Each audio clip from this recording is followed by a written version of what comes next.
Hi, I'm Brian, and I'm here to take you on a tour of advanced cloud code features. And today we're going to take a look at everything from how to use Parse to host just a simple website, all the way to how to use Parse and Cloud Code to create complex webhooks that maybe deal with complex binary data situations like that. But before we dig into how to create websites with Parse, I'd like to share a few pro tips with you. As the tech lead for our JavaScript SDK, I don't have the clicker for the slides.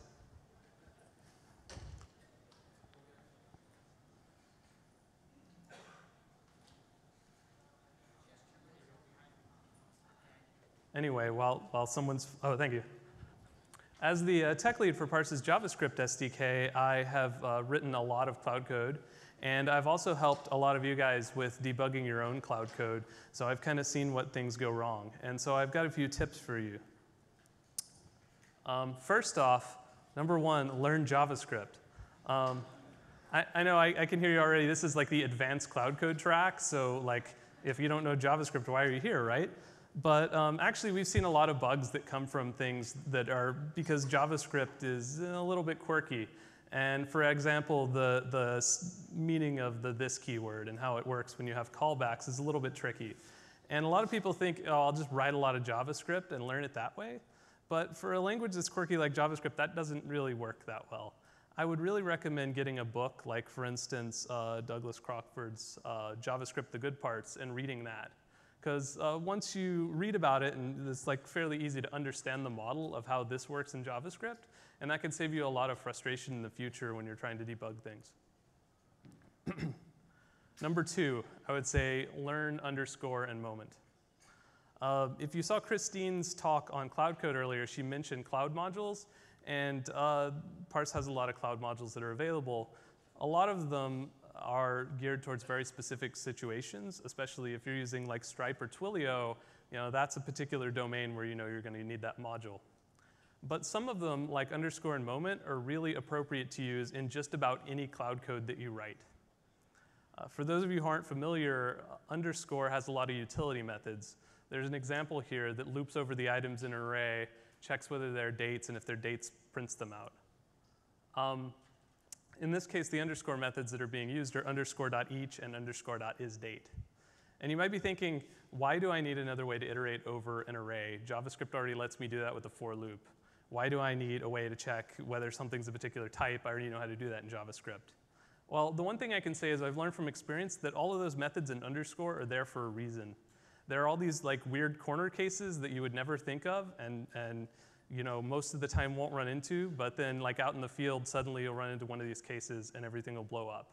So I would say take the time to go through underscore, read our reference on our website, and be familiar with the methods. And whenever you want to do something, if there's an underscore way to do it that way. Use the underscore method, because otherwise you're probably doing it wrong.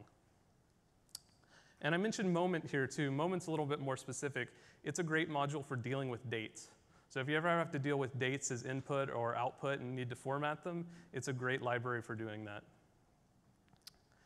And then number three is learn promises. Learn to love promises. And I could literally go on for the entire 30 minutes about just about promises because I'm a giant nerd for that. But I swear I will keep it just to this one slide. So for people who don't know, a JavaScript promise is a way to return the result of an asynchronous function. It's sort of an alternative to using callbacks. And they have a few advantages over callbacks, and one of them is really difficult to explain. You're not going to get it right away if you haven't seen this before, but if you return a promise from a callback, then the outer promise will not be resolved with the result until the inner promise is. And like I said, that's a really complicated thing to explain up here in a talk, but the result is that you can sort of chain promises together. And so in this example code here, I'm creating a cloud code function that logs in a user named Bob, finds his first blog post, and deletes it. And maybe that's kind of a cruel example, but it shows off a couple of cool things about promises. One of them, the more superficial one, is all the code kind of lines up nicely. You can read top to bottom. You don't have all this like spaghetti code of nested callbacks. And so that just makes it a little bit easier to read. But more importantly, because promises chain so well, you can have all of this code and then just at the bottom have one handler that calls either response.success or response.error. And no matter how complicated the async code in the middle gets, you know from looking at this that at the end you're going to call either success or error, and you're going to call it exactly once. And that avoids a lot of problems with the code that we see from users. Because I would say the number one problem we see from developers' cloud code that they've written is that there's a nested mess of callbacks, and success gets called multiple times or doesn't get called at all. And it's really difficult to trace through and see what's happening there. Once you learn promises and get really comfortable with them and use them all the time, these kinds of problems tend to go away. OK, but that's enough about promises. You're here to learn about cloud code. And mostly that's going to be talking about web hosting, because that's how you do most of the really advanced things. Parse supports a really wide range of websites that you can build on top of cloud code. In the simplest case, if you have a mobile app and you want to make a landing page for it, you can just create some static content, make HTML, JavaScript, CSS, images, and just upload them to Parse, and that's a website. Then you can get a little bit more complicated at that with single page apps. And if you saw Matt's talk right before mine, he showed off the AnyYolk app, which is a great example of single page app built with Backbone and the Parse JavaScript SDK on the client. And that's all you have to do. You don't have to worry about servers, anything like that. And then you can get more complicated from there. So for instance, if you're used to doing server-side scripting and having websites built on things like Rails, that's what I'm going to be talking about mostly today, how to use the Parse Express module to build these complex apps. And then there's also a whole wide range of everything in between. And when I mention this to people, a lot of times they're like, what does that mean? Either it's built on the server side or it's built on the client side. But I'm willing to bet that most of you have used hybrid apps that are actually both. And a good example of that is the Parse website. So our website is built where most of the pages are generated on the server. You click a link, it goes to a new page, whatever. But if you've used the data browser, that's a component within a page that's actually all Ajaxified. And when you enter a new value into the data browser and click submit, it doesn't reload a new page, right? It's actually using our JavaScript client SDK to update just some elements on the page. So it's kind of like having a single page app within a multi-page app. And then we don't just deal with websites. You can also do all sorts of complicated webhooks. And I'm going to be talking a little bit more about that later. But these are especially useful if you're dealing with a third-party API, such as, say, Twilio, where they provide callbacks, and you need to give them a URL for them to call back when something asynchronous completes. So you can use Parse for this so that you don't have to set up your own API. You can just write cloud code just to handle what happens when a third-party API event completes. So the first step, if you want to have a website hosted on Parse, is to register what domain you want to use. All you have to do, once you have a Parse app, is go to the Settings tab and go to Web Hosting, and enter in any subdomain that you'd like to use. So if you enter in foobar, your website will be available at foobar.parseapp.com. And then we also allow for pro customers, or at least for pro customers, we allow you to register custom domains. So if you want to have www.foobar.com, you can do that. If you're just getting started, though, I would recommend starting with a parseapp.com host name and getting that working first, because setting up a custom domain means dealing with your own registrar and getting your CNAME entries set up correctly, and maybe dealing with uploading SSL certificates and things like that. So make sure you've got the hosting working with parseapp.com before trying to use a custom domain. Now, once you have your domain, actually serving content is like trivial. This is 2 lines of code that gives you a functional but kind of worthless website. This is just the first line creates an HTML file, and the second line uploads it. And to upload content for a website, all you have to do is use the same parse command line that you would use if you were deploying cloud code. The only difference is that for static content that you want to serve, you need to put it in the public directory instead of the normal directory for cloud code. Anything that's in that public directory will be available on your parseapp.com website as soon as you've deployed it. And I should say, this isn't just for HTML, obviously. This includes any resources you're going to have for your website, including CSS, JavaScript, and images. So even if you have a more complex website that has dynamic content, you're going to have some static content too, and all you have to do is put it in public, and that takes care of it. But let's talk about dynamic apps. So for making a dynamic website, otherwise known as a server-side website in Parse, you have to use Express. And for those of you who aren't familiar with Express, it's an open source framework. It's kind of designed to be Rails for JavaScript. And it was originally developed to work with Node. Now, Parse Cloud Code is very similar to Node. They're both built on top of the V8 backend. And so it was fairly straightforward for us to port Express to work on Cloud Code. And the reason that we wanted to use Express in particular is that it's very popular among developers. It should be familiar to many of the people that we're trying to target with this product. And also, it's a fairly mature API. We know that it handles the kind of use cases that you guys are going to throw at it. And next, I'd like to take you on the sort of a tour through the anatomy of an Express app. So this is a little bit more boilerplate than you're probably used to with Parse. We try to keep setting up things to a bare minimum. But in this case, I think it's worth it.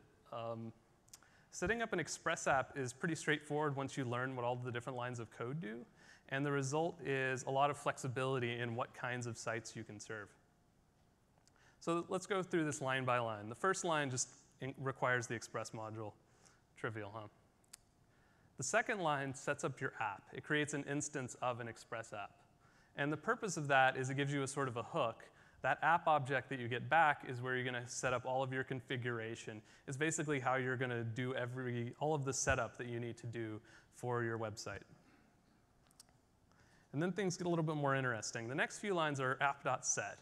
And app.set is used for setting configuration. In this case, both of the lines being configured set up a template engine. I'm going to go into what those particular lines mean later, but first I want to explain what a template engine is. So templates are how you write chunks of HTML, basically, chunks of web pages with placeholders in them for values that are going to get filled in later. And it's not just placeholders for things that will get filled in. It also can contain logic like if the user is logged in, then show this, otherwise don't. You can have repetition in it, loops that show all of the list items using a template.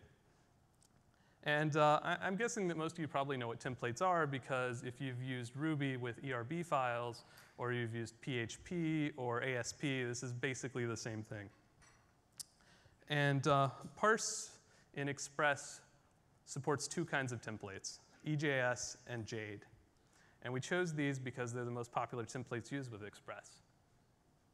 First, we usually recommend that people start with EJS if they're not sure what they're getting into. EJS, the advantage is that it's basically just HTML, except that it also has these % tags that you can stick in for filling in values. And again, this should look really familiar to anyone who's used ERB with Rails or has used JST templates, for instance, in underscore. Alternatively, you can use Jade. And if you're the kind of hipster who likes CoffeeScript, then you'll really love Jade. I count myself in that group. Functionally, they're essentially the same. This is the exact same template we saw a second ago, except written in Jade instead of EJS. But it has a couple of advantages, the main one being that it's more terse. There's less code to write. And you don't have to worry about having closing tags that match because the syntax just takes care of that. But instead, you do have to worry about significant white space. I would say that whether you use EJS or Jade isn't really that important. It's just up to your personal preference. And just pick your poison, and Parse will support it either way. So once you've written one of these templates, this particular example that I've been using has a couple of fields that you can fill in, message and name. And depending on where you're getting your data, there are different methods that you can use for specifying how to fill in the data in the template. Now, the first line, app.locals.name, is setting up sort of a global. And the reason that you want to have, the reason that app.locals exists is that there are lots of times when you've got sort of global state, like for instance the username, that you're going to want to fill in every single template. And it would be kind of annoying to have to pass it in every time you render any particular template. So your app object has this locals dictionary on it, and anything that you put in there will be visible to any template that you render. So for instance, in the next line, when I do response.render, I'm telling it render the main template. And in this case, it's going to be using main.jade.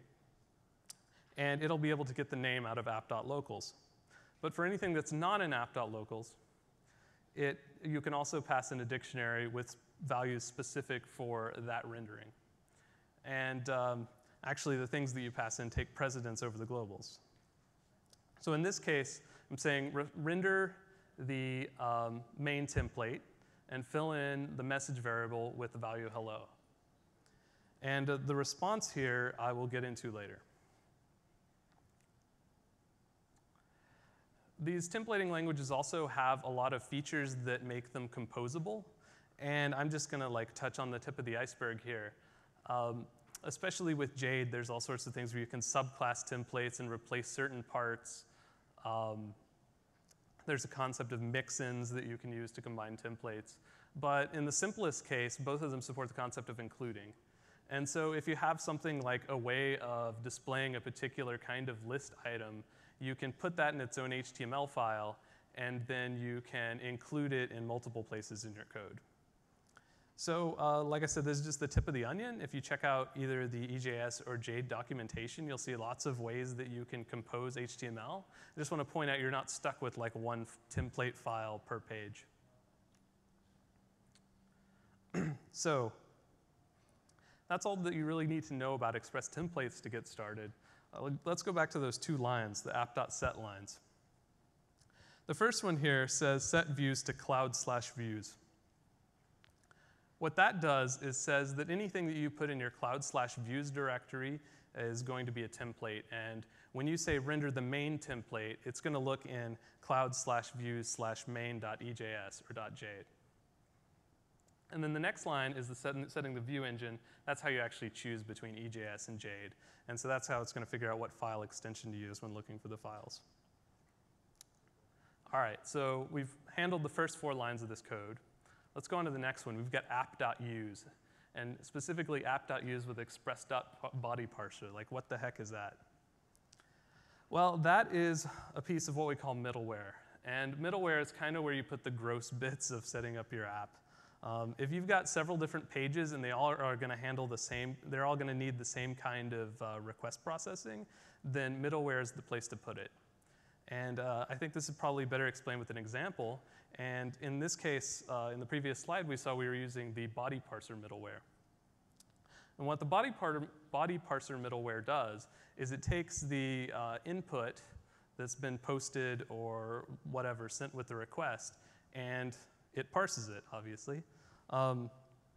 So for example, if someone does a post and sends you form encoded data or sends you JSON, the body parser will take that, parse it, put the values into an object, and then pass that into your handler for that particular page. And so that way, you don't have to deal with the parsing yourself. Body parser is the most common one. You're probably going to use it for any kind of page generation because it's so tremendously useful, and it's also a prerequisite for a lot of other pieces of middleware. But there are a lot of pieces of middleware documented on our website. I recommend going and looking through the list. Some of them include requiring HTTPS for connections. We've got one for requiring basic auth, which is great if you're setting up a staging server and only want some people to be able to log into it. We also have them for parsing cookies and things like that. But today, I'd like to focus on one of the new ones that we launched today, and that's the user session middleware. Like I said, we're launching this today. This is a piece of middleware that lets you easily allow users to log into your server-side site using the Parse JavaScript SDK. So using the user cookie session, really easy to get started.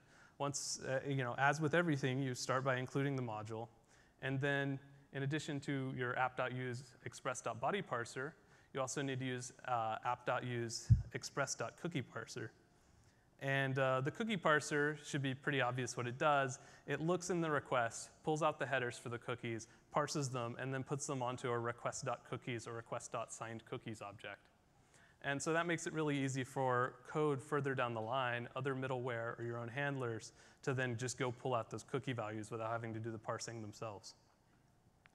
But all of that is just preparation for the next line, which is app.use parse express cookie session. And this is how you actually say, I want to use this piece of middleware. It has a couple of options. For instance, you can set the expiration date on the cookie, things like that. But I'd like to call special attention to this one that's called fetch user. This is an optimization we did because there's a couple of different ways that you might want your user to be logged in. If you don't include this line, then we just keep track of the user's ID and session token in the cookie. And most of the time, or at least some of the time, that's sufficient because what that allows you to do is when you use the JavaScript SDK, all of your requests that you make, your saves and your finds will be authenticated as that user. But sometimes you actually want information about the user, like if you want to display their name on every page. And so that's why we added the fetch user option. If you put fetch user true in here, then when we're pulling out the cookie and getting the user's object ID and session token, we then go and make a round trip with Parse and grab all of the data for that user. So that way in your code, when you access parse.user.current, as you always do with the Parse JavaScript SDK, you can access all of the data that's been saved for that user. So that was the setup, but then using the user is just like you've always done it with Parse. So for instance, here is a handler. I'm going to explain how the app.post works later. But because of the body parser, you can just get request.body.username or request.body.password. That should say request instead of just REQ. And then, as I said, you can just use the regular parse methods. So parse.user.login, and you give it the username and password. And that's all there is to it. Likewise, you could do parse.user.logout. All the rest of the code here does is says what to do when the login's successful or if the login fails. So let's keep going through our guts of our Express code. We included the module. We created our app. We told it where to find the templates. We told it what template engine we want to use. And then we configured whatever middleware we wanted. The next line here is to-do routing. So let's fill that in now. As you may have seen in Matt's talk previously, routing is how you get from a particular URL or path to the content that you actually want to display for that path. And like I said, Matt talked about this in Backbone, which is the fragment-based URL routing. But in this case, you get the whole URL. So let's take a look at some examples. For normal kind of requests, you're always going to start with the HTTP verb. For normal requests, that's probably going to be a get or a post. So like when someone enters in the URL in the web browser, that's a get request. And so you just add a get endpoint. Here's an example of that, app.get, and then the path /hello/:name. And what that :name is that you can actually put wildcards in the path. And if you've done any Ruby or Rails development, you're probably familiar with this, or even Backbone routing development. It's the same kind of concept. You can put placeholders in the URL. And Express will use the first one that it finds that matches. And so then we have a function that actually tells it how to render that particular path. And in this case, it's calling response.render, which is the way of saying, hey, just deal with this response by rendering the HTML and passing that on. And as we saw before, it's using the hello template. And it's filling in the name in that template with the one that was passed in the request. And then likewise, whenever you submit a form in HTML, that's an HTTP post. So you can add app.post endpoints. And here we have an example where there's an echo endpoint that just basically takes the message that was specified in the input and prints it right back out, except as text. But if you want to be totally RESTful, then you will also want to add maybe delete and put endpoints. And Express has a way of dealing with that. It's a little bit hackish because in browsers, there's no way to create a form and say that the method for submitting the form is a delete or a put. So instead, what you have to use is another piece of cool middleware called method override. And method override is kind of a hack thing. So again, you just create your endpoint just like you would with the get or post with app.delete. And here's an example where you have /post and then an ID. And then we delete the blog post corresponding to that ID. But the difference is in your actual form, you have to put an extra input with type equals underscore method. And when you do that, you can set a value on it that's either delete or put. Then when you submit that form, it comes into Express. The body parser middleware takes the form data and decodes it into an object. And then the method override middleware comes along and says, hey, is there a type in this request called underscore method? If so, I'm going to change the HTTP verb on the request so that anything after that middleware that processes the request sees it as a delete. And so that lets you make fully RESTful endpoints. So let's go back to this. We've created the thing, we've set up the templates on it, we've set up the middleware, and then we've talked a little bit about how you would set up routing. Set up one of those for each one of the pages you want to have on your site. And then there's only one line left, which is app.listen. And if you're familiar with Express, this is the one place where you really should pay attention because app.listen works a lot differently in Cloud Code, or at least a little bit differently in Cloud Code than it does in Express. Normally in Express, I believe app.listen, first of all, it takes a port number, which you don't have to specify here because we use the default HTTP and HTTPS ports.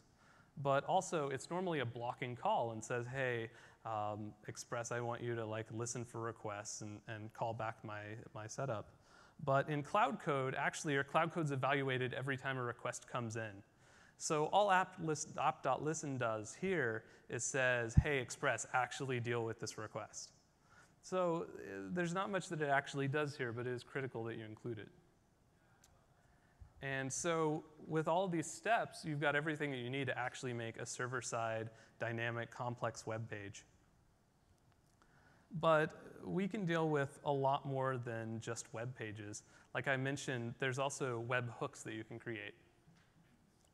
And when you're creating web hooks, there's another piece of middleware that's really, really useful called Parse Express Raw Body.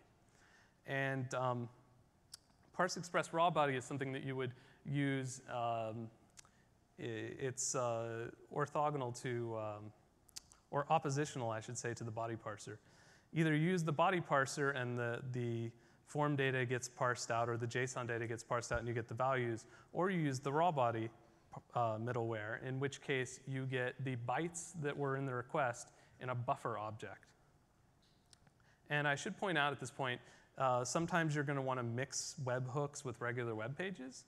And if you want to do that, then instead of using app.use parse express raw body or body parser, you can put what middleware you want to use in the call to app.get or app.post when you're setting up the route. And that will let you use pieces of middleware on a particular route only. But I noted that request.body is a buffer here. What is a buffer? So buffers are another thing that we've sort of borrowed from Node and ported to Cloud Code. And they are the primary API whenever you're going to be dealing with binary data, whenever you're going to be dealing with bytes. And I've got a couple of lines of code here that do a couple of simple things. The first one gets a particular byte out of a buffer, and the second one puts a byte into a buffer. That's just to show how simple it is to modify the binary data. But there are actually a ton of convenience methods on buffer. I'd invite you to check out the documentation to see all of them. But normally, you're not going to be creating the bytes by hand. You're going to be getting them from somewhere. And so there's a few methods that we have that let you create buffers from other types of data. A really common one that I've listed here first is creating a buffer from base64 data. Now, this is useful mostly because JavaScript normally doesn't have a really good data structure for dealing with binary data, especially in browsers. You end up using strings a lot, and it's difficult to represent some data that way. So for instance, if you've got an image that's loaded with a data URI, that shows up as base64. And so base64 is really good at interoperating with other systems that maybe don't have a native way of representing bytes. And it's also possible to create buffers from strings, either Unicode strings if you know the encoding, or by concatenating other buffers together. And then the flip side is, how do I get my data back out of a buffer?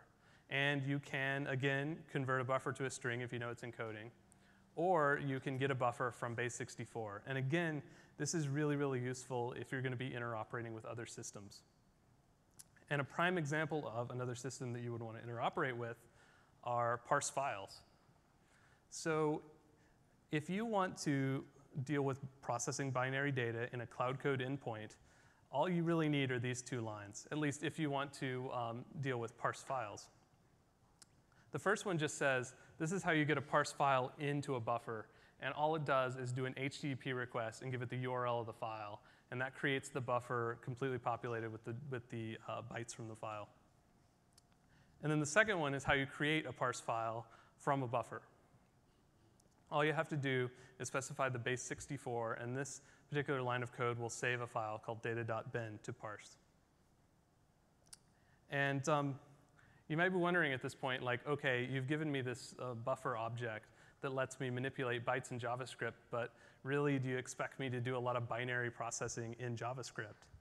And first of all, I'd say, well, yes. If you look at our blog, you can see a couple of cool examples that we've built of actually generating image files or wave audio files with just JavaScript and buffers. So you can do that.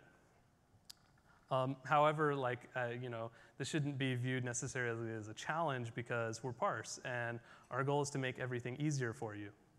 And so the number one request that we've gotten for how to manipulate binary files in Cloud Code is the next thing that I'd like to talk to you about, which is the image module that we're launching today. So the way that you deal with images is usually they start out either as something posted to an endpoint with the raw body middleware, or as something that's stored in a parse file. And either way, the first step is to get it into a buffer, and then you create a parse image object. And once you have the parse image object, there's a whole set of methods that you can use. So in the simplest case, you can resize an image, scaling it. Now, the reason that we focused on this kind of scenario is that the number one thing people have asked for in dealing with images in Cloud Code is to be able to generate thumbnails easily. This format should look pretty familiar to you. It's in the style of our other JavaScript SDKs where you pass in an options object. It has various parameters for how to actually do the thing, width and height here, and then callbacks for when it's done. But because it's an option object, there are lots of different ways to call it. You don't necessarily have to use the width and height. Alternatively, you can specify a ratio. And instead of scaling an image, you can also crop it. And so you can specify left top, right and bottom, or left top, width and height, either way. Now, the parse image module today supports 3 different formats, PNG, JPEG, and GIF or GIF, depending on how you like to say it. One of the cool things about the image module is that you can create a parse image from a buffer just by giving it the buffer. You don't have to tell it what format it's in. It looks at the data in the buffer and figures it out. And you can even change the format of an image. So this method, image.setFormat, lets you, in this example, change the input image into a JPEG. And this is actually really useful because it's useful if your app has all of your data stored in the same format a lot of times. I mean, if you're going to be doing extra processing in addition to whatever you do in Cloud Code, then it's nice to be able to just write that code to deal with one format. And so you can let users upload a PNG or a GIF or a JPEG, and then no matter what it is, create a parse image from that buffer, and then save it as, say, a JPEG. And then any code that you write to do post-processing on that just has to deal with JPEGs. And this has another advantage that if you know they're uploading, say, photographs, well, GIF files are not very efficient in encoding photographs, so they would be pretty huge. And so if you convert everything to a JPEG, you can save space, make mobile downloads faster, use less of the disk space that's limited on a mobile device. And since I started off the talk with using promises, I'm kind of going to end that way too. Of course, all of the image asynchronous methods return promises, and that is how you should use them. But Not only do they use promises, the result of the promise in each case is the image itself. And so that lets you write things like, hey, crop this image. In this example, we're saying, crop this image in order to make it square. And then once that's done, scale the image. And so if you wanted to write code that creates a square 64 by 64 thumbnail of whatever the user uploaded, this is all the code that you need to do it once you've read it in from a buffer. And one more thing I will say about this on promises, even though I promised I'd only spend one slide on it. If you'd like to learn more about those, I would encourage you to just Google for JavaScript promises. You'll find a couple of blog posts from us that explain how this works. And also there will be a link to our guide where we have lots of examples about how to do these things in parallel or in series, things like that. So, can I take questions?